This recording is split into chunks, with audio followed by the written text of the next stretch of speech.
안녕하세요. 경제 읽어주는 남자 김광석입니다. 반갑습니다.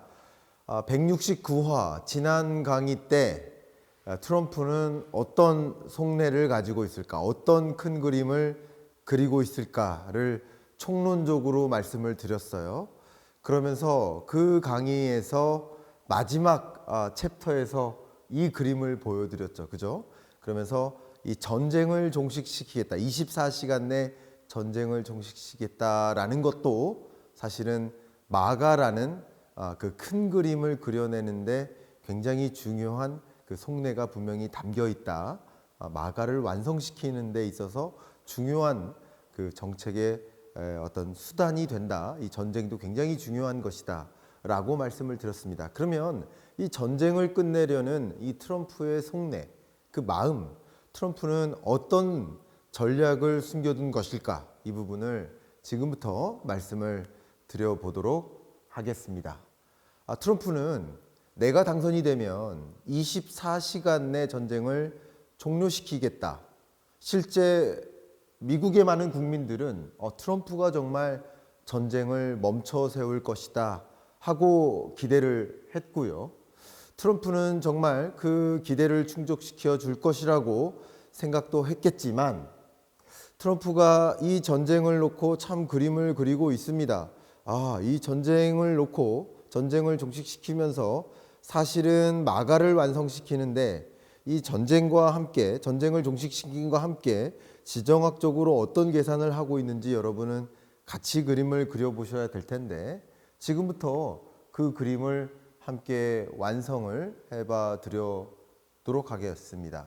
어쨌든 제가 2025년 경제 전망에서도 강조해 드렸던 또 트럼프 2.0이라는 책에서도 강조해 드렸던 트럼프는 어떤 그림을 그리고 있는지 결국 세계의 이 패러다임 변화를 이끌기 위해서 트럼프는 어떤 식으로 전략을 강구하는지 이 전쟁이라는 굉장히 중요한 이 변수를 트럼프는 어떻게 이 마가라는 것을 완성하기 위한 수단으로서 사용하는 것인지 말씀을 본격적으로 드려보도록 하겠습니다. 첫 번째는요, 일단 정치적 선언입니다. 트럼프가 왜 정치적으로 끝났을까요?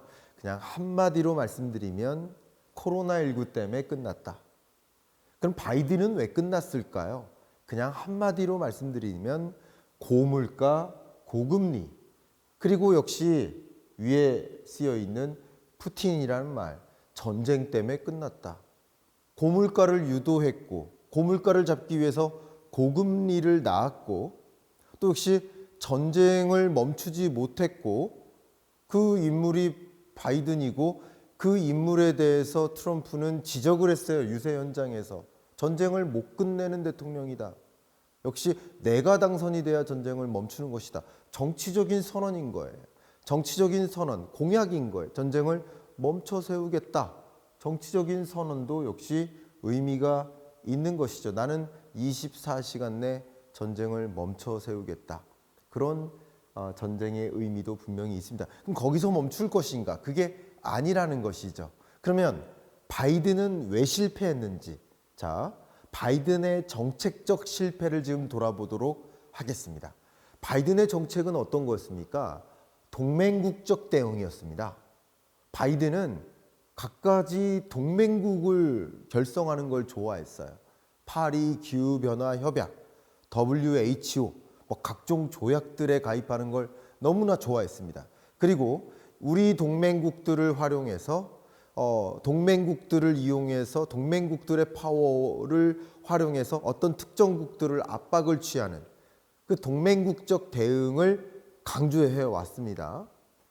가장 대표적인 것이 러시아에 대한 강력한 경제 제재였던 것이죠. 기억하십니까? 2022년 그 당시에도 제가 이 PPT를 그대로 보여드렸었습니다.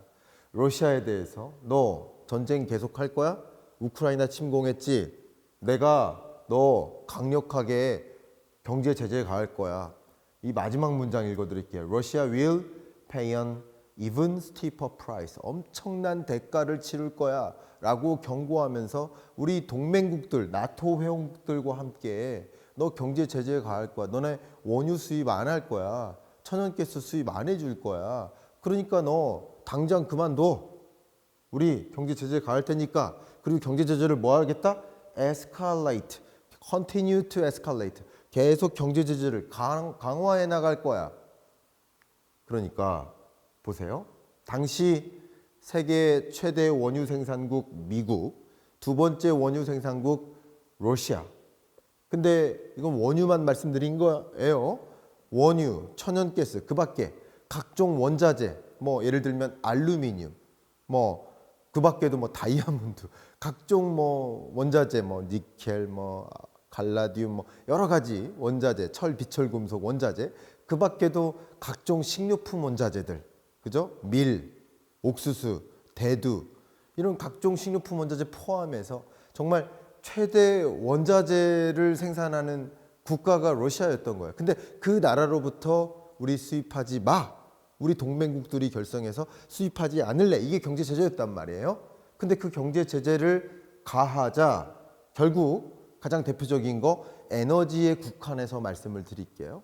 러시아와 EU를 잇는 파이프라인 가스 공급이 실제 감소했습니다.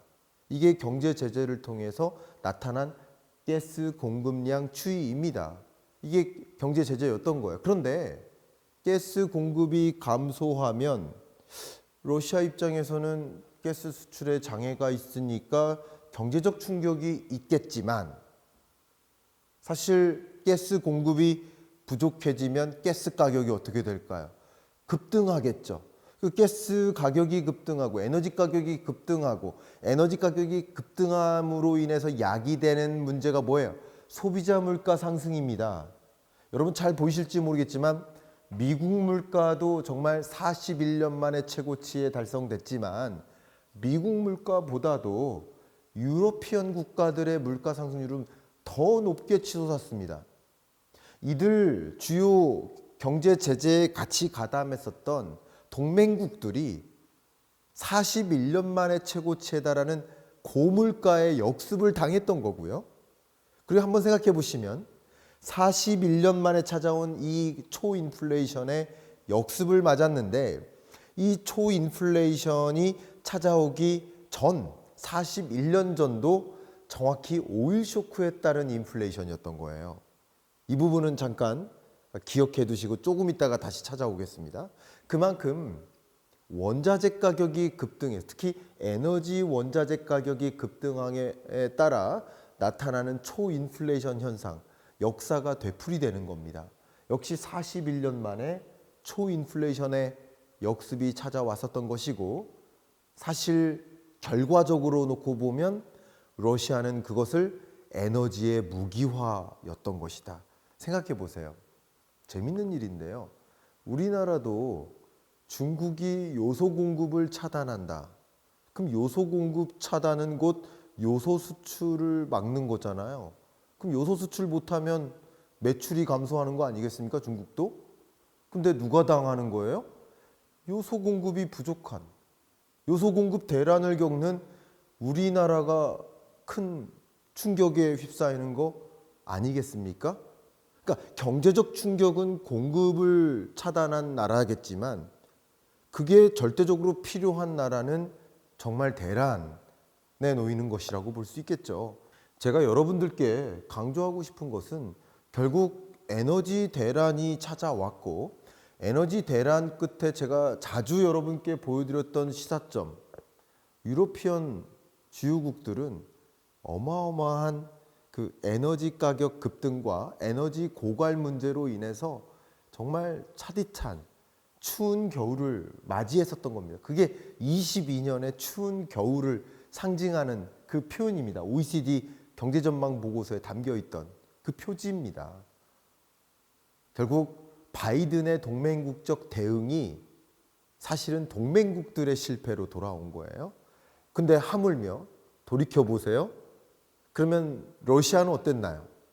러시아는요.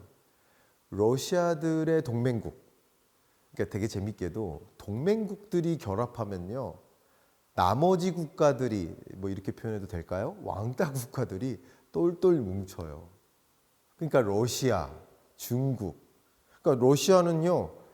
이 천연가스를 혹은 원유를 혹은 그 밖의 원자재를 중국이나 인도나 이런 나라에 또 수출합니다. 대체국을 찾아요. 그리고 반대로 인도나 중국 같은 나라들은 오히려 헐값의 에너지를 수입받을 수 있으니까 고마워하는 겁니다. 또 한번 생각해 보시면 바이든이 이 동맹국적 대응을 강조해 오다 보니까 나머지 국가들이 비동맹국들이 또 똘똘 뭉치는 계기를 만듭니다. 예를 들어 보면 중국이 어떻게 합니까?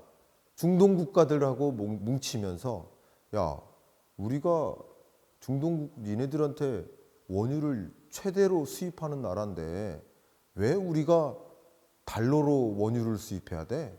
위안화로 결제하자. 이런 시도가 처음 시작된다든가 브릭스, 브라질, 러시아, 인도, 중국, 남아프리카 공화국 이런 또 주요 거대한 신흥국들이 야 우리끼리는 브라질 헤아라로 결제하자. 우리끼리는 위안화로 결제하자. 우리끼리는 러시아 루블화로 결제하자. 이런 여러 가지 시도들이 시작됩니다. 그게 긍정적으로 끝났다 아니다라는 것을 평가하고자 하는 것이 아니라 어쨌든 동맹국적 대응을 강조하다 보니까 나름 비동맹국들끼리 또 그들끼리의 동맹국적 결합을 만들게 되는 것이고 결국은 고립주의를 만든 고립을 못 시킨 거죠. 고립을 못 시켰기 때문에 제재를 정확하게 제재에 성공할 수가 없었던 것이다라고 평가해 볼 수 있겠습니다. 결국 앞에 말씀드렸던 것처럼 누가 대응에 실패한 겁니까? 가장 대표적인 예가 유러피언 국가들 보세요. 22년 유로존 독일 성장률이 유로존부터 보세요. 3.3, 23년 0.4, 0.8, 1.2 저성장 고착화된 가장 대표적인 나라들이고요. 독일 경제는 그 유로존의 마천급인데 1.4 작년 역성장 마이너스 0.3 올해 0.0 그리고 내년도 0.8% 정말 저성장 고착화의 대표적인 그런 사례가 되는 그런 국가들입니다. 결국 동맹국적 대응이 실패로 찾아오는 것이고 이런 것들이 결국 바이든은 실패다 이렇게 오명을 남기는 것이죠. 그러면 트럼프는 어떤 정책입니까? 고립주의입니다. 동맹국적 대응이 아니라 고립주의적 대응이다. 그러면 고립주의를 하려면 러시아가 미국 입장에서는 필요한 거예요. 중국이 타겟이면 중국을 제외한 나머지 국가들은 사실 중국과 떼어놓을 필요가 있어요. 그러면 미국 입장에서는 이 러시아와 우크라이나의 전쟁을 종식시키고 다소 러시아에게 매력적인 조건으로 전쟁을 종식시켜야 될지 몰라요. 그런 과정에서 어쩌면 민주주의 국가들 입장에서는 좋은 방법이 아닐지 모르지만 우크라이나 땅을 러시아가 마음에 드는 수준으로 내어줄 수 있겠죠. 테이블에서 이제 휴전이든 전쟁의 종식 선언이든 이렇게 서명을 하겠죠. 그런 과정에서 민주주의 국가들은 좋아하지 않을 수 있지만 사실은 속으로는 전쟁의 종식이 더 좋은 거예요. 전쟁이 더 길어지는 게 더 싫은 거예요. 사실은 남의 땅이거든요. 참 이기적이지만 남의 땅이니까 전쟁이 끝나는 게 더 기쁜 거죠. 그리고 트럼프는 그걸 오히려 이용해서 전쟁을 종식시키려 하고 사실 우크라이나에는 추가적인 무기 지원을 안 해주겠다라는 방식으로 가고 그러면 사실 미국의 나름 우방국적 지위에 있었던 여러 국가들은 미국과 적대 관계에 있지 않으려 노력할 테니 우크라이나에 추가적인 무기 지원이든 어떤 지원을 하기가 부담스러울 것이고 그러면 결과적으로 이 전쟁은 종식될 수 있는 것이다. 그게 바로 트럼프는 러시아를 나의 편으로 데려오겠다라는 협상가적 그런 자세로 트럼프는 이 러시아를 데려오는 그런 느낌이겠다. 결국 앞에 꾸준히 말씀드렸던 것처럼 바이든은 동맹국적 대응을 했기 때문에 세계를 반으로 쪼갠 것이었고 중국을 고립시키는데 실패했었던 것이었습니다. 그런데 트럼프는 그게 아니라 중국을 고립시키려 하는 것이었고 어쩌면 전쟁을 종식시키기 위해 움직이기 때문에 러시아도 나의 편, 또 뭐 중동 국가도 나의 편, 그 밖에 나머지 나라들도 나의 편. 그리고 상대적으로 기존의 나의 편 국가들도 딱히 우리 우방국이라고 주장하지도 않아요. 왜 미국이 경찰적 지위를 유지해야 되느냐? 왜 세계의 경찰이냐? 왜 우리 미국이 한국에 주한미군을 둬야 되느냐? 방위비 분담금 더 내라. 우리 철수한다. 왜 우리가 그렇게 친밀한 관계를 유지했느냐? 우리는 그냥 비즈니스 관계다라는 것을 강조함으로써 굉장히 강한 사이도 아닌 것처럼 하면서 협상을 요구하고 그런 것이 오히려 어떤 특정 국가를 고립시키는데 유리한 관점이 된다라는 거죠. 우방국적 관계를 조성하면 그 밖에 나머지 나라들이 우방국으로 똘똘 뭉치게 되니 오히려 적당한 관계를 유지하면서 비즈니스 관계로서 똘똘 뭉치게 되면 중국을 적절히 고립주의로 대응할 수 있게 된다는 것이 트럼프의 생각이라고 저는 평가하고 싶습니다. 그게 트럼프의 고립주의적 대응이라고 평가하고 싶습니다. 역시 트럼프의 구상, 제가 지난주 169화에서 그림 그렸던 트럼프의 큰 그림, 트럼프의 진짜 속내는 결국 마가다. 그 마가의 정점을 찍는 활용 정점은 바로 이번 170화입니다. 그래서 169화와 170화를 이어서 여러분 시청을 해 주시기를 부탁드립니다. 그 활용 정점은 무엇일까? 바로 대만을 내어주는 겁니다. 대만 해협에서 사실 긴장감이 벌어질 것으로 봅니다. 대만 해협을 놓고 미군의 어떤 해군 함정 혹은 뭐 항공모함이 등장할 것으로 현재는 생각을 해볼 수 있겠는데 그 긴장감이 벌어지는 이유는 대만을 내어주다시피 할 것이라고 보고 있고요. 내어주는 이유는 뭐냐면 대만은 내주되 껍데기죠. 그럼 알맹이는 뭡니까? 예, TSMC죠. TSMC를 가져오려 할 것이다.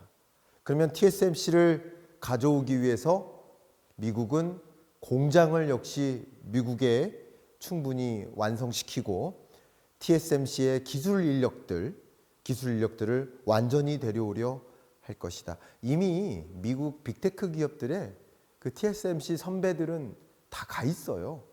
그래서 이미 TSMC 그 많은 직원들을 데려오기가 충분합니다. 그러니까 그런 방식들을 수행했었던 가장 대표적인 게 비교하기가 어떨지 모르지만 좀 비교할 만한 대표적인 예가 홍콩이에요. 홍콩을 대표했던 산업이 영화 산업이잖아요. 근데 영화 산업의 주요 액터들, 배우들, 또 엔지니어들, 감독들 이런 영화 산업의 주요 인재들은 미국이 다 데려갔잖아요. 헐리우드로.